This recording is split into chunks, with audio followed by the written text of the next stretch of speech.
Hi, friends. I just wanted to talk to you on a subject today. It's about mass leadership, leaders who have the mass appeal, the art of getting into mass appeal. Naturally, the mass appeal and everything comes to politicians, famous actors becoming politician, so on and so forth. But in real life also, in your profession, if you're number one and if you convey what you want to the team on projects and very many things, you are called a leader who has a mass. You're leading a person and a team of about 100 or 200, something like that. If you're able to convey what you want, if the message is delivered properly, and there has been continual achievement in your team on behalf of the company, then you can be also called a leader of mass. We always get impressed about the people who speak very well on very many platforms. We'll be wondering very many times that how is that he is able to touch our hearts whenever he speaks out. It's something reverberating. It remains in our heart at least for 24 hours. And some speakers make us think and rethink so many things. For example, from the Martin Luther King days, John Fitzgerald Kennedy, Abraham Lincoln, and come back now, even the speeches of Clinton. You know one thing, the secret is Clinton has been delivering his speeches. For every speech, he was getting $500,000. Such was his vocabulary. Such was his depth of analysis about US and the other global countries. Likewise, we also had leaders like Jawaharlal Nehru, who speaks very well, Rajiv Gandhi, Prime Minister of yesteryear, Indira Gandhi, a renowned speaker, a very good orator, Atal Bihari Vajpayee, a veteran parliamentarian and a past Prime Minister of BJP, and I have heard Karan Singh MP, who was outstanding. The way in which he conveys, it shows his prowess and wonderful orator. Likewise, many. Recently, you would have heard Narendra Modi speaking on behalf of Bharatiya Janata Party during his election campaign since last year, till he attained the Prime Ministership in 2015. What a wonderful orator. He had conducted about 2,000 rallies and visited very many states, almost all the states. And when he visits states like Tamil Nadu, he will talk about the problem prevailing in Tamil Nadu and he will give the solutions also. Likewise, when he visits at Bihar, Orissa, Chhattisgarh, Jharkhand, Kashmir, UP, and so many places, wherever he visited, he was very much into the problem, what the particular conglomeration is facing. And he is speaking very, very well. That's the way he has covered everybody. He spoke like a management scientist. He had created all the details, made a wonderful homework so that people and his message get to them very, very closely. That's the reason he has got into the minds and he got the two-third majority, which no other party has got for the last 20 to 30 years. In Lok Sabha, he is behind everything and nobody can beat him in the numbers in the Lok Sabha. That was because of his oration and the way in which he has brought down things. He has become a real mass leader.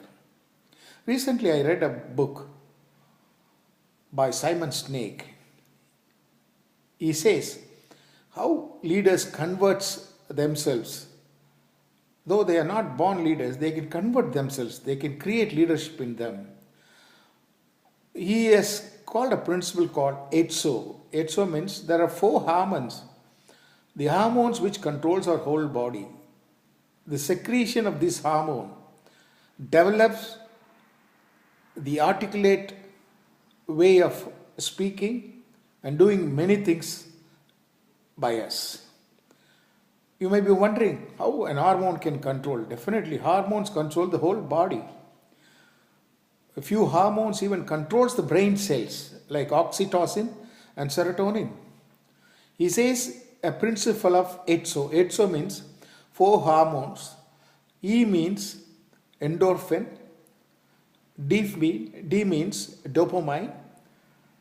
S means serotonin. And O means oxytocin. The endorphin makes you tolerate all the pains which you get through your curriculum of working. You're a leader, you've got to deliver, you have so many assignments, you have projects, you have to go along with the team, get their opinion, schedule, plan, execute so many things through which you go through a lot of pain. This hormone controls all the pain whichever you occur during that. That's called endorphin. The next comes dopamine. It makes you, it soothes you, it gives a solace to your feeling, creates perseverance in you, tolerance in you, have the bearings on you. Should the project while going on face some hurdles, this particular hormone, when secretes properly, you get to know what's the difficulty, what's the trouble, and you will be able to troubleshoot them in a nice and a clear way. The serotonin hormone, which secretes in your body, creates all pride for you.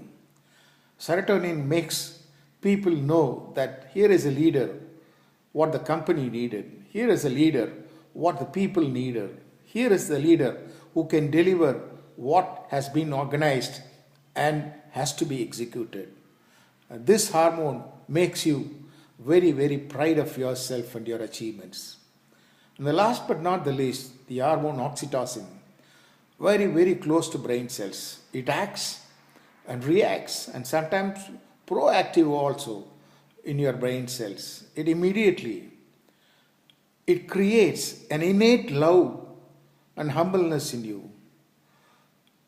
The lovely things what you do with your team, you're able to understand, you're able to go along, you're able to tolerate the misgivings in the projects, the slipshod effectiveness in the projects, everything by your teammates, you're able to.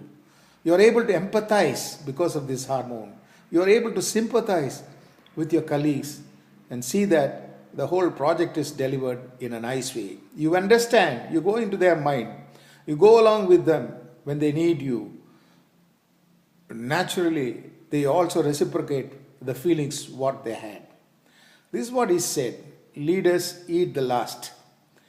Always you should be a leader, and if you want to be appealed and acclaimed by masses, you'll have to follow. You'll have to make these hormones secrete in proper measures. It's not that difficult.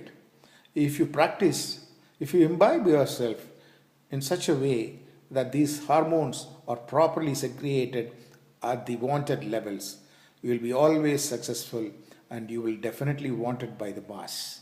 Have a great day. That's all for the day. Thank you.